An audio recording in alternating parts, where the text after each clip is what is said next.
talk about this morning after the election. I want to bring in our political analyst now, Marianne Marsh, Pat Griffin. You guys both had late nights, so thank you for being here with us this morning. So Marianne, I want to start with you. If you are advising Martha Coakley this morning, what's your next move? Well, look, it's a tough call. It's only 1.7% difference between them, 30,000 votes between Charlie Baker and Martha Coakley out of over 2 million.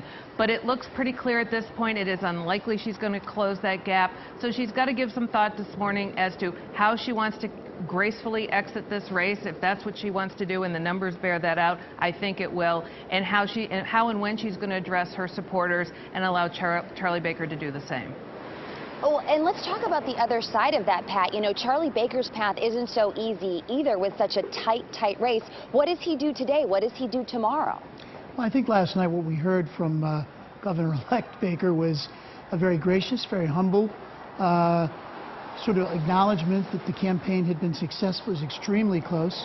And I also think that what he's doing is very smart, giving Martha Coakley an opportunity to talk to her supporters, have an opportunity on her terms to sort of end this thing and begin governing the Commonwealth. So I expect this will be settled by sometime this afternoon, and we'll begin our transition toward a new government. Pat, do you think he has any work to do in reaching out to voters that may not have supported him? I mean, we're talking about, you know, as Marianne said, just a difference of thousands of votes here. Yeah, it's a very, very close election, and I think that's why the way he comported himself last night was very, very important. The emotion in that speech was important, and his giving her the opportunity to do this a little bit her way. So I thought it was very, very smart politically as well. All right, and I want to shift gears just slightly. This one is for both of you. Marianne, let's start with you. Scott Brown, not ruling out politics in the future. What do you think? Is he done? Well, it's interesting to me. Here we are talking about Martha Coakley. If she doesn't prevail, which it looks like she won't, she loses a race with under 2 points.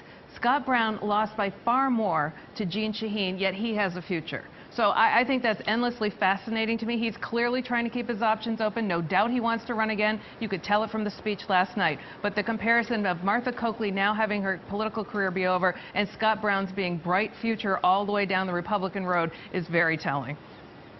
All right, Pat, what's your 2 cents real quick? My 2 cents is I think they're very, very different races and very, very different people. At the end of the day, Scott Brown's going to have to decide for himself whether or not he's going to be back. But I agree with Marianne. That speech last night that he gave was very careful, very deliberate, and he sounded like a guy who might be back again sometime soon in the Granite State. All right, stay tuned. Thank you to both of you for being with us this morning. Go get some coffee. We're all going to need it today. It's going to be another long one. Randy, we'll send it over to you. All right.